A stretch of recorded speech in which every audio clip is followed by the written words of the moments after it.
పాలనలో దొరల దోపిడికి అవినీతికి ఒక ఫ్యూడల్ విధానానికి వ్యతిరేకంగా తెలంగాణ కేవలం నిరుద్యోగులతో పాటు రైతులు కానీ అన్ని వర్గాల ప్రజలు సకల జనులు అందరూ కూడా పోరాడి బీఆర్ఎస్ పార్టీని బొందబెట్టడం జరిగింది.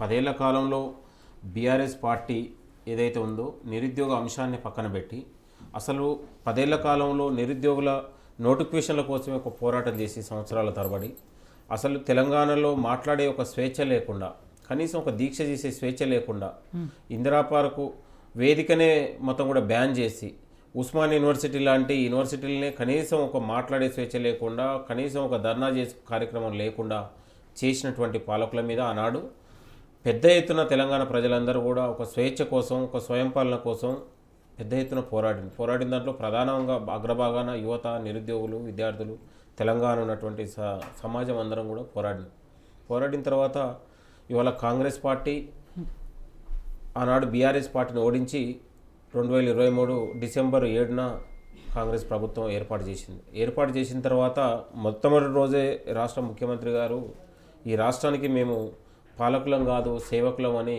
నినాదించి తెలంగాణలో ఇక నుంచి ఒక స్వేచ్ఛ ఉంటుంది, స్వయం పాలన ఉంటుంది, ప్రజాస్వామ్యం ఉంటుంది, పౌర హక్కుల్ని మేము కాపాడుతాం, రాజ్యాంగ హక్కుల్ని కాపాడుతామని మనం ఆ రోజు కాంగ్రెస్ పార్టీ వేదిక మీద రాష్ట్ర ప్రభుత్వాన్ని ఏర్పాటు చేసినప్పుడు కూడా చెప్పడం జరిగింది. అప్పటి నుంచి ఇప్పటి వరకు కూడా ప్రతి అంశం దాని మీద ఇవాళ ప్రజలు కొన్ని న్యాయబద్ధమైన డిమాండ్లు కావచ్చు, ప్రజాస్వామ్యం అనేటువంటి డిమాండ్లు కావచ్చు, ఏ డిమాండ్లు వచ్చినా ప్రభుత్వాలు కొన్ని పరిష్కరించే దగ్గర పరిష్కారం చూపుతుంది, అవి కొన్ని సాధ్యం కాని చోట కూడా సానుకూలంగా వ్యవహరిస్తూ ఉంది తప్ప ఎక్కడ కూడా గతంలో కనీసం మాట్లాడే స్వేచ్ఛ ఇవ్వని గత ప్రభుత్వాలు బీఆర్ఎస్ ప్రభుత్వం ఇప్పుడు కాంగ్రెస్ ప్రభుత్వాన్ని మీరు కంపేర్ చేస్తే ఎక్కడ కూడా ఇప్పుడు మోతీలాల్ నెహ్రూ అనే ఒక వ్యక్తి దీక్ష చేస్తే కూడా ఎక్కడ కూడా ఆటంకాలు చేయాలి. ఇవాళ విద్యార్థులు, నిరుద్యోగులు వివిధ రూపాల్లో చేస్తూ ఉన్నారు. చేసేటప్పుడు కూడా కొన్ని న్యాయబద్ధంగా ఉన్నాయి, కొన్ని ప్రేరేపిత ఉద్యమాలు ఉన్నాయి. ప్రేరేపిత అంటే కొందరు నిరుద్యోగుల ముసుగు వేసుకొని ఇవాళ కొన్ని రాజకీయ పార్టీలు ప్రధానంగా బీఆర్ఎస్ కావచ్చు, బీజేపీ కావచ్చు, కొన్ని ముసుగు వేసుకొని ఇవాళ నిరుద్యోగుల అనే ఒక సెంటిమెంట్ మీద విద్యార్థుల యువతకు చొరబడి ఇవాళ మొత్తం కూడా వాళ్ళు ప్రభుత్వాన్ని కానీ ముఖ్యమంత్రి కానీ తిట్టే ఒక ప్రయత్నం జరుగుతూ ఉంది. జరిగిన దాంట్లో ఇవాళ మేము అంటా ఉన్నాం, ఆనాడు కేసీఆర్ ప్రభుత్వంలో ఉద్యోగాల భర్తీ అంశంలో కావచ్చు, ఉద్యోగాలు ఇచ్చిన నోటిఫికేషన్లో కావచ్చు, అంటే విద్యార్థులకు అవినీతి కావచ్చు, పేపర్ లీకేజ్ విషయం కావచ్చు, ఎక్కడ పేపర్ జెన్కో విషయంలో కావచ్చు, ట్రాన్స్కో అనేకమైన ఉన్నటువంటి పేపర్ లీకేజీలలో విద్యార్థులకు ఒక భయభ్రాందోళనకు గురయ్యారు. అంటే పరీక్షలు రాస్తే కూడా మా పరీక్షలు తప్పుదారి పట్టించి ఇవాళ మెరిట్ విద్యార్థులకు అన్యాయం జరిగే పరిస్థితి ఉంది. కాబట్టి తెలంగాణలో విద్యార్థి లోకం మొత్తం కూడా పరీక్షలను బహిష్కరించింది. ఎన్నికల ముందు ఇచ్చినటువంటి డిఎస్సి ఇవాళ దాన్ని వాయిదా వేశారు. ఎన్నికల కోడ్ ఉన్న నవంబర్లో జరగాల్సినటువంటి డిఎస్సి వాయిదా వేస్తే 2023లో తిరిగి కాంగ్రెస్ ప్రభుత్వం రాగానే మేలో ఇచ్చింది. మేలో ఇచ్చినప్పుడు కూడా మళ్ళీ టెట్టుకో మాకు అవకాశం కల్పించాలన్నప్పుడు మళ్ళీ తిరిగి దాన్ని వాయిదా వేయడం కూడా జరిగింది. అంటే ఇది వాయిదా వేసుకుంటూ వస్తున్నటువంటి పాత నోటిఫికేషన్తో పాటు ఆనాడు కేసీఆర్ ఆయంలో ముఖ్యమంత్రిగా ఆనాడు బీఆర్ఎస్ ప్రభుత్వం ఉన్నప్పుడు 5,029 ఎంతో పోస్టులు ఉంటే ఇవాళ కాంగ్రెస్ ప్రభుత్వం రాగానే దాన్ని 6,000 చేసి 11,000 పోస్టులతోని ఇవాళ నోటిఫికేషన్ డిఎస్సి నోటిఫికేషన్ ఇస్తే ఇవాళ ప్రధానంగా మీరు ఎందుకు అంటే డిఎస్సి అంశాన్ని గత పాలకులలో డిఎస్సి అంశం లేదు, కేజీ పీజీ అనే విద్యను వాళ్ళ మేనిఫెస్టోలో రాసుకొని కనీసం రేషనలైజ్ పేరు మీద తెలంగాణలో ఉన్నటువంటి ఏకోపాధ్యాయ స్కూళ్ళని కూడా మొత్తం కూడా రద్దు చేసి దాదాపు 4,000 స్కూళ్ళని వాళ్ళు మొత్తం కూడా బంద్ చేస్తే పేద మధ్యతరగతి విద్యార్థులు కార్పొరేట్కు వెళ్ళలేక, ప్రైవేట్ స్కూళ్ళకు వెళ్ళలేక చదివే ఒక భారమైనటువంటి పరిస్థితుల్లో మనం చూసినాం. గతంలో మీ అందరికీ తెలుసు 2018లోనే గద్వాల నుంచి ఒక అమ్మాయి, విలేజ్ కూడా గద్వాల నుంచి ఒక అమ్మాయి మా స్కూల్లో పంతులు లేదు, టీచర్ లేదు అని ఒక అమ్మాయి స్కూల్లో కూర్చొని ధర్నా చేస్తే తెల్లారే కలెక్టర్కి విచారణ చేసి పోయిన పరిస్థితి ఉంది. అంటే తెలంగాణలో ఏజెన్సీ ప్రాంతాల్లో అప్పటికి బడులలో ఉంటే పంతులు ఉంటే ఉండదు. మీకు ఏజెన్సీ ప్రాంతాల్లో విద్యార్థులు చలిజ్వరాలతో, పాము కాట్లతో ఎన్ని కథనాలు మనం చూసినాం. అంటే సరైన టీచర్ లేక, ఫెసిలిటీ లేక ఏజెన్సీ ప్రాంతాల్లో ఒక విద్యనే ఒక ప్రమాదకరంగా భావించినటువంటి పరిస్థితులు మనం చూసినాం. అలాంటి పరిస్థితి నుంచి నేటి వరకు కాంగ్రెస్ వచ్చిన తర్వాత ప్రధానంగా ఆనాడు కేసీఆర్ ప్రభుత్వంలో ఎన్ని సమీక్షలు చేసినట్టు విద్యా విధానం పైన, ప్రభుత్వ విధానం మొత్తం కూడా ప్రైవేటైజేషన్ మీద, ప్రైవేటు యూనివర్సిటీలకు ఆనాడు మంత్రిగా ఉన్నటువంటి కేటీఆర్ లాంటి పోయి రిబ్బన్ కట్ చేసి మల్లారెడ్డి యూనివర్సిటీ లాంటికి రిబ్బన్లు కట్ చేసి ప్రభుత్వ విద్యను తొక్కిపడేసి ప్రైవేటు విద్యకు వాళ్ళు ఊతం ఇచ్చినటువంటి పరిస్థితి. ఈనాడు ముఖ్యమంత్రి రేవంత్ రెడ్డి గారు వచ్చిన తర్వాత తెలంగాణలో 6 నెలల్లోనే 60 సార్లు సమీక్షలు చేసి తెలంగాణ విద్యా విధానాన్ని మనం ఎట్లా గాడిలో పెట్టాలి, పేద ప్రజలకు, పేద విద్యార్థులకు, మిడిల్ క్లాసు, బడుగు బలైన వర్గాల విద్యార్థులకు ఒక సకాలంలో విద్యను అందించాలనే ఉద్దేశంతో ఇవాళ బడిబాట కార్యక్రమంలో కూడా ఇవాళ మనం సకాలంలో బడిబాట రోజునే పుస్తకాలు ఇచ్చినాం, లేదా దుస్తులు ఇవ్వగలిగినాం, యూనిఫామ్ ఇవ్వగలిగినాం. అంటే ఒక ప్రభుత్వ విద్య కోసం ప్రభుత్వ విద్యను పేద విద్యార్థులకు అందించాలనే ఒక సంకల్పంతో ఒక బలమైన ప్రయత్నం జరుగుతూ ఉంది. ప్రయత్నంలో ఇవాళ బదిలీలు నిన్న కాక మనం ఉపాధ్యాయుల బదిలీలు జరిగినాయి. చాలా ఉన్నటువంటి ఏళ్ళ తర్వాత గతంలో 3107తో అనేకమైనటువంటి ఉపాధ్యాయులు లోకల్ నాన్ లోకల్ అయిండు, నాన్ లోకల్ ఉన్న లోకల్ లాగా అసలు కొన్ని కుటుంబాలు చిన్నాభిన్నం అయిపోయి బతుకు జీవుడు అనే పరిస్థితుల్లో కేసీఆర్ ప్రభుత్వంలో మనం చూసిన తర్వాత ఇవాళ ఉపాధ్యాయులు బదిలీలు అయిన తర్వాత కూడా టీచర్ లేక వాళ్ళ స్థానంలో బదిలీలు అయినా కూడా స్థానంలో ఇంకా డ్యూటీలు చేసే పరిస్థితి ఉంది. ఎందుకంటే ప్రధానంగా తెలంగాణలో ఇప్పుడు ఉపాధ్యాయుల కొరత ఉంది కాబట్టి మనం ఇమీడియట్లీ ఆల్రెడీ ఇది 2 సార్లు నోటిఫికేషన్ డిలే అయింది కాబట్టి ఇంకా మనం ఎట్టి పరిస్థితుల్లో డిఎస్సి డిలే చేస్తే విద్యార్థులకు మనం విద్యా కొరత ఉంది కాబట్టి, ఒక టీచర్ల కొరత ఉంది కాబట్టి ప్రభుత్వం ఆలోచన చేస్తూ ఉంది. దీన్ని ఆలోచన చేస్తే ఇప్పుడు ఈరోజు 11,000 నోటిఫికేషన్లు మనం ఉపాధ్యాయ డిఎస్సి పోస్టులు భర్తీ చేస్తూ ఉన్నాం. మనం కాంగ్రెస్ ప్రభుత్వం ఈ 11,000 పోస్టులే ఇది చివరి అంకె కాదు అనేది మనకు చెప్తా ఉంది. ఇది దీని తర్వాత మళ్ళీ ఒక 2 నెలల తర్వాత తిరిగి మళ్ళీ ఒక 11,000 లేకపోతే 15,000 భర్తీ చేసి ప్రక్రియ కొనసాగుతుంది. దీనికి తోడు దాదాపు ఈ మంత్ ఎండింగ్లో 1 మంత్లో జాబ్ క్యాలెండర్ విడుదల చేసి ఎక్కడ రాష్ట్రంలో ఖాళీలు ఉంటే 6 నెలల ముందు ఏదైతే ఉద్యోగ పదవి విరమణ చేస్తాడో విరమణ కూడా మనం ఖాళీలనే స్క్రీన్ పేలో మనం చూపించి ఒకసారి ఉద్యోగ క్యాలెండర్ విడుదలైతే ఇక ఈ ధర్నాలు ఆందోళన చేసే పరిస్థితి ఉండదు. ఎందుకంటే ఒక ప్రక్రియ కొనసాగుతూ ఉంటుంది. ఒక టీఎస్పీఎస్సికి అనుసంధానం చేసి దాని ద్వారా ప్రక్రియ కొనసాగుతుంటుంది. దీన్ని ఇవాళ వాయిదా కోసం జరిగే దాంట్లో ఇవాళ మెజార్టీ ప్రజలు ఇప్పటికీ మాకు సిద్దిపేట నుంచి, ఆదిలాబాద్ నుంచి, కామారెడ్డి నుంచి వాయిదా వద్దండి, మేము చదువుతా ఉన్నాం, రీడింగ్ హాల్లో విద్యార్థులు ఉన్నారని కూడా మాకు అనేక రకాల విజ్ఞప్తులు వస్తాయి.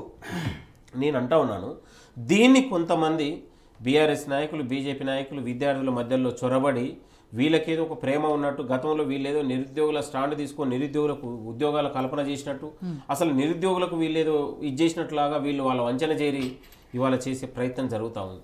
కాబట్టి నేను అంటా ఉన్నాను, మీకు నిజంగా చిత్తశుద్ధి ఉంటే విపక్షాలకు, నిజంగా చిత్తశుద్ధి ఉంటే ప్రతిపక్షాలకు ప్రభుత్వం ఉద్యోగాలు ఇస్తుంటే మీరు ఎందుకు, నేను అంటున్నాను, ఉద్యోగాలు ఇవ్వాలా లేదా? మీరు ఉద్యోగాలు ఇవ్వమంటున్నారా లేదా వద్దంటారు? ఇట్లనే మేము ధర్నాలు చేసి లేదా విద్యార్థుల దగ్గర ఆందోళన దగ్గర మేము చలిగాచుకుంటాం, లేకపోతే రాజకీయం చేస్తాం, పేపర్ల కోసం టీవీల కోసం రాజకీయం చేసి పబ్బం గడుపుకునే ప్రయత్నం జరుగుతూ ఉందా? ఒకవైపు బీఆర్ఎస్ పార్టీని పూర్తిగా ప్రజలందరూ కూడా తిరస్కరించి మొత్తం కూడా బొంద పెడితే మళ్ళీ ఒక నిరుద్యోగ ముసుగులో కొంతమంది వచ్చేసి పోలీసుల దగ్గరికి వాళ్ళే పోతారు, వాళ్ళే బట్టలు చింపుకుంటూ వాళ్ళే చేసి పోలీసుల దాడి అని చెప్తారు. ఇవాళ కేటీఆర్ గారు ట్విట్టర్లో పెట్టారు, మీరు ట్విట్టర్లో పెట్టారు shameful behaviour of Telangana police అని.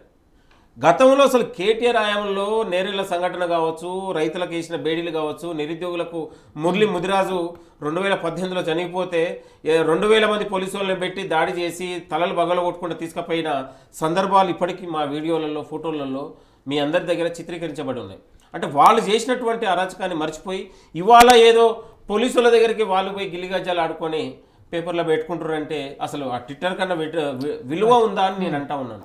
కాబట్టి నిరుద్యోగుల ముసుగులో రాజకీయ నాయకులు చొరబడ్డారా లేదా అనే విషయం కొద్దిసేపు పక్కన పెడితే మీరే అన్నారు, బీఆర్ఎస్ ఉన్నంత కాలము కనీసం ఒక డిఎస్సి పోస్టు కూడా పడలేదు, విద్యార్థులకు టీచర్లే లేరు, కాబట్టి ఇప్పుడు త్వరితగతిన డిఎస్సి పోస్టులు నింపదలుచుకున్నాము అని చెప్తున్నారు. కానీ ఇన్నేళ్ళు ఆగిన వాళ్ళు ఇంకొక నెల, వాళ్ళు ఏమీ సంవత్సరాలు వాయిదా ఏమన్నట్లు డిఎస్సి ఒక్క నెల పోస్ట్ పోన్ నేను అంటా ఉన్నాను మేడం. ఇప్పుడు కనుక డిఎస్సి వాయిదా పడితే మళ్ళీ, ఎందుకంటే తిరిగి మళ్ళీ గ్రూప్ 2 ఉన్నాయి, గ్రూప్ 3 ఉన్నాయి, అక్టోబర్లో గ్రూప్ 1 మెయిన్స్ ఉన్నాయి, వరుస ఎగ్జామ్స్ ఉండడం వల్ల వాళ్ళకి చదవడం కూడా ఇబ్బంది అవుతుంది. నెక్స్ట్ కూడా మళ్ళీ ఇది ఒక్కటితోనే కాదు, నెక్స్ట్ మళ్ళీ తిరిగి కూడా మనం నోటిఫికేషన్ వేస్తూ ఉంటున్నాం. మళ్ళీ కొత్త పిల్లలు వస్తారు, కొత్త పిల్లలు వాయిదా వేసినప్పుడు ఏంది మళ్ళీ మాకు అవకాశం ఏమంటారు. ఇప్పుడు అనేక రకాల ఇప్పుడు అదే డిఈడి చేస్తున్న వాళ్ళు, బీఈడి చేస్తున్న వాళ్ళు కూడా మళ్ళీ మాకు అవకాశం ఏమంటారు. దీన్ని వీళ్ళు ఏంటంటే ఒక గందరగోళం చేసి నోటిఫికేషన్లు డిలే కావడం వల్ల అసలు తెలంగాణలో నిరుద్యోగులకు ఉద్యోగాలు భర్తీ లేదు అని ఒక ప్రభుత్వాన్ని బదనం చేసే ప్రయత్నం వీళ్ళు జరుగుతూ ఉంది.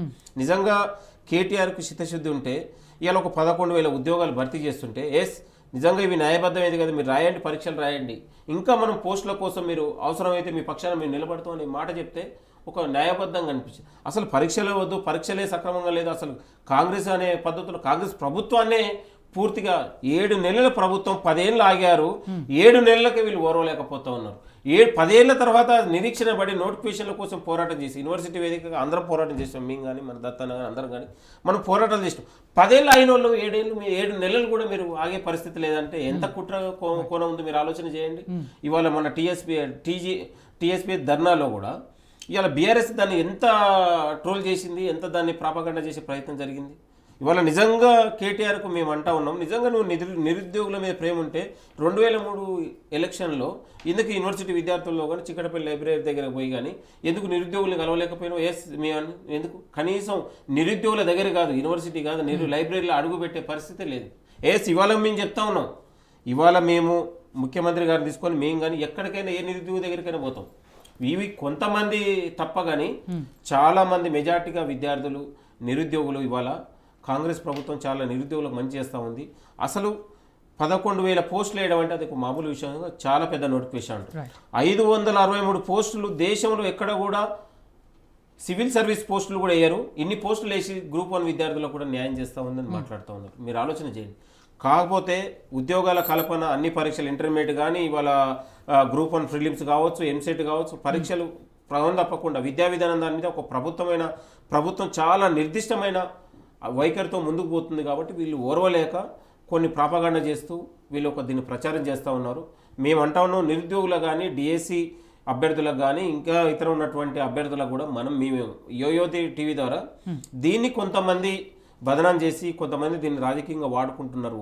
నిరుద్యోగులు కాంగ్రెస్ బిడ్డలుగా మేము భావిస్తూ ఉన్నాం. కాంగ్రెస్ ఎప్పుడు కూడా నిరుద్యోగులు అవమానపరచలేదు, అగౌరవపరచలేదు, వాళ్ళు కడుపులో పెట్టి చూసుకుంటాం. కొంత మీరు ప్రభుత్వానికి మీరు సహకరించండి, భవిష్యత్ అంతా మనదే. ముఖ్యమంత్రి రేవంత్ రెడ్డి గారు చాలా అత్యంత చిత్తశుద్ధితోనే నిరుద్యోగుల పక్షపాతిగా ముందుకు వెళ్తూ ఉన్నారు. కాబట్టి దీన్ని మీ దగ్గర నిన్న రాకేష్ రెడ్డి ఓయూకి వస్తే కూడా అడ్డుకున్నారు. ఎందుకు అడ్డుకున్నారు? ఇంకా వాళ్ళు చేసినటువంటి పాపాలు కావచ్చు, వాళ్ళు చేసిన అరాచకాలు ఇంకా ప్రజలు నిరుద్యోగులు మర్చిపోలేదు. నిన్న వస్తే అడ్డుకున్నారు. గో బ్యాక్ రాకేష్ రెడ్డి అన్నారు. ఎందుకు అన్నారు? మరి ఇప్పటికి కూడా ఉన్నప్పుడు ఎందుకు నీకు నేను స్వాగతించట్లేదు? ఇప్పటి కూడా నిరుద్యోగులు బీఆర్ఎస్ నాయకులు ఎందుకు స్వాగతించరమ్మని చెప్పట్లేదు? ఎందుకంటే వాళ్ళ కాలంలో వీళ్ళందరూ కూడా గోసపడ్డారు కదా. కాబట్టి మేము అప్పీల్ చేస్తా ఉన్నాం నిరుద్యోగులందరికీ, మీరు కొంచెం ఓపిక పట్టండి. ఫ్యూచర్ అంతా మనది తెలంగాణలో నిరుద్యోగ నిర్మూలన దిశ. ఒకవైపు స్కిల్డ్ యూనివర్సిటీలు రాబోతూ ఉన్నాయి, ఒకవైపు ఇలా గత ఏళ్ళుగా మూతబడినటువంటి ఐటీఐలను కూడా ఇలా తెరిచి అనుసంధానం చేసి ఇవాళ దానికి ఒక నిధులు ఇచ్చి తెలంగాణ పరిశ్రమ రంగాలకు కూడా ఐటీఐ ద్వారా వచ్చే విద్యార్థులకు కూడా శిక్షణ ఇచ్చి మనం పరిశ్రమల్లో కూడా ఉపాధి కలిపే ఆలోచన జరుగుతోంది. ఒకవైపు సాఫ్ట్వేర్ రంగంలో కూడా తెలంగాణ యువతకు ఉపాధి రంగాలు మెరుగుపరచడానికి ఒక ప్రయత్నం జరుగుతూ ఉంది. ఒక ప్రభుత్వ రంగాలలో ఉద్యోగ నోటిఫికేషన్లతో పాటు ప్రైవేట్ రంగాలలో నిరుద్యోగ యువతకు అవకాశం కల్పించాలనే ఆలోచన. ప్రతి జిల్లాకు ఒక స్కిల్ యూనివర్సిటీలు పెట్టడం ద్వారా కనీసం 5 నుంచి 10,000 మందికి ఒక ఉపాధి అవకాశాలు మెరుగుపరచాలనే ఆలోచనను ప్రభుత్వం ఆలోచన చేస్తూ ఉంది. ఇప్పటికిప్పటికే మాకు కావాలని పందిరి మీద గుడ్లు పడ్డట్లాగా మీరు ఇచ్చేసి ఇప్పుడేదో కొంపలడకపోయినట్లాగా ఇంకా 4 సంవత్సరాల 6 నెలలు ఈ ప్రభుత్వం ఉంటుంది. ఇంకా ఉన్నటువంటి తెలంగాణలో మీరు ఎన్నో అద్భుతాలు జరగబోతా ఉన్నాయి, మీరు గుర్తుపెట్టుకోండి.